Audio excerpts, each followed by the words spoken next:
داریش نوشته شده، از 1 سال پیش شروع کردم و یه طرحی دارم که رو اون طرح فعلا دارم کار میکنم، روش فکر دارم میکنم، هنوز به مرحله نوشتن نرسیده. شما یه جایی گفتید که اگر جای دیگه‌ای به دنیا اومده بودین حتما بازیگر میشدین. چرا؟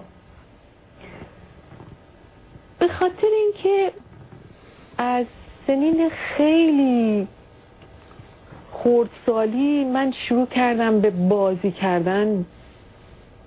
حالا میتونم بگم که یکی از سرگرمی‌های من این بود که تنهایی برای خودم نمایشنامه اجرا میکردم.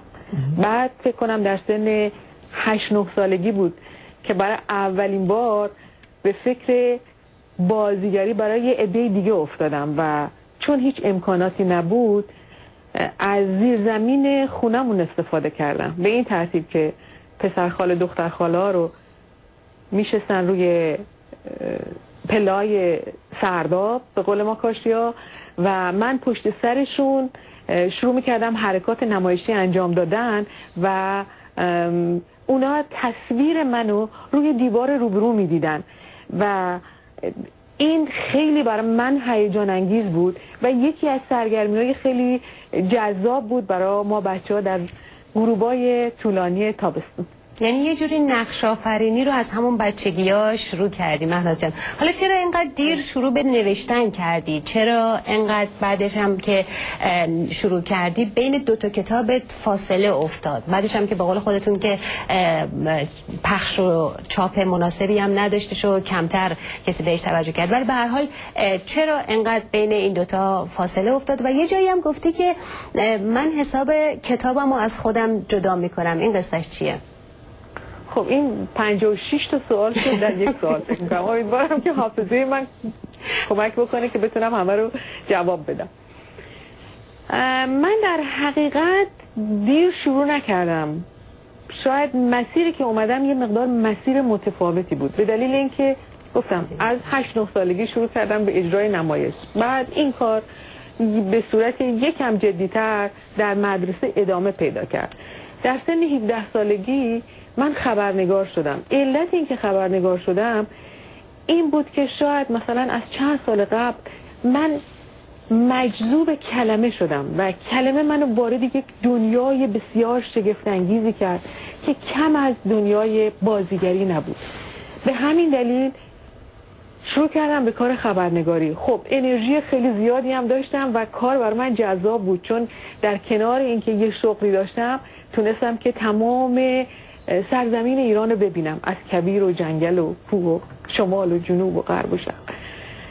و به این ترتیب شکل کار پله پله عوض شد تا رسید به سن 38 سالگی که شاید کوله‌بار تجربه من به خاطر ارتباط بسیار زیاد با طبقات مختلف مردم و مناطق مختلف این نیاز رو در من ایجاد کرده بود که باید بنویسم. اینا دیگه در حقیقت به یه صورتی داشت سرریز میشد، اما تلنگر آخر در حقیقت با دیدن آخرین بخش مجموعه شرق عدن اتفاق افتاد.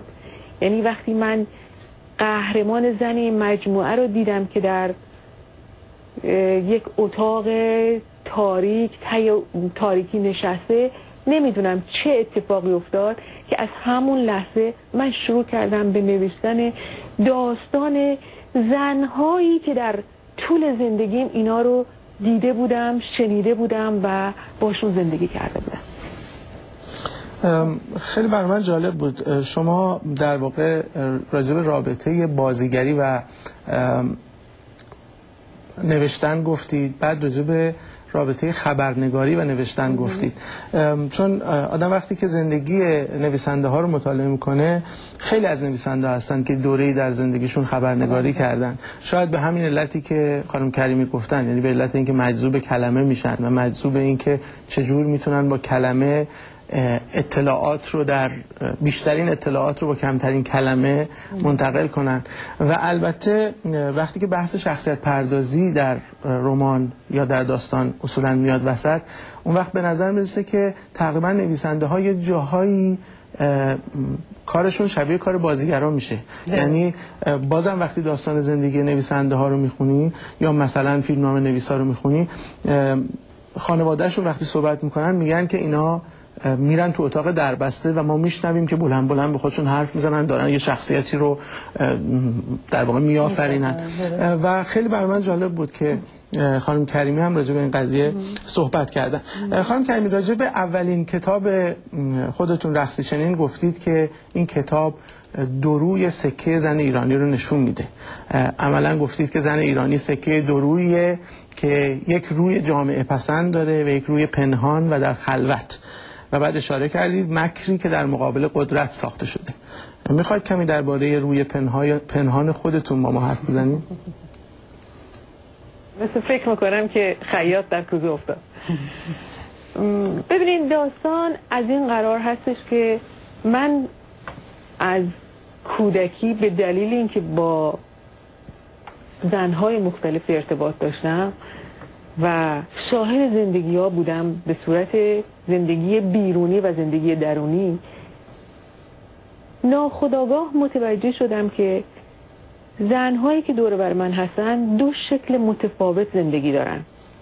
یک زندگی برای دیگران و یک زندگی خیلی خصوصی در فضاهای بسیار دربسته. و وقتی که بیشتر راجع به این مسئله فکر کردم متوجه شدم که شاید علت این درو بودن از اونجا ناشی میشه که زن در جامعه مرد سالار چون قدرت برابری نداره مجبور برای حفظ خودش از تدبیر استفاده کنه و یک سری پنهانکاری بکنه. مثلا براتون بگم که خیلی رایج بود در زمان جوانی من که یه خانومی از خرج خونه بزنه، یواشکی بره طلا بخره و این طلا رو خونه مادرش بذاره. این کار اگر میکرد به خاطر این بود که اگر چنانچه شوهرش ازدواج کرد، اگر چنانچه شوهرش اینو طلاق داد، این یه چیزی تو دستش باشه. و خب طبیعیه که اگر جامعه به طرف تساوی بره و اون امنیت لازم برای زن ایجاد بشه، زن هم میتونه تدبیر نداشته باشه. ولی چیزی که بر من جالب تر بود این بود که من اگر متوجه این تدبیر شدم به خاطر این بود که خودم زیاد باش اخت نبودم، نمیتونستم که اینو در مورد خودم اعمال بکنم و در جامعه خودم خیلی مغرور بودم از اینکه من زن یک رویه‌ای هستم. اما وقتی من وارد این جامعه شدم و به دلیل اینکه یک شیفتگی خاصی به انسان دارم شروع کردم ارتباط برقرار کردن با زن جامعه اینجا، متوجه شدم که من که فکر می کنم انسان بسیار یک روی هستم، در این جامعه و در مقایسه با زنهای این جامعه چه موجود پیچیده‌ای هستم و نه فقط درو، میخوام بگم شکل منشور دارم در مقابل اینا. و خب یکی از کارهایی که اینجا فکر میکنم باید انجام بدم این هستش که این سکه رو یواش یواش تبدیل به سکه حقیقی کنم. خیلی ممنون از توضیحاتتون. اجازه بدیم ما یه نفس کوچولو بکشیم و برمیگردیم گفتگو رو باهاتون ادامه بدیم. امیدوارم من نفستون رو نگرفته باشم.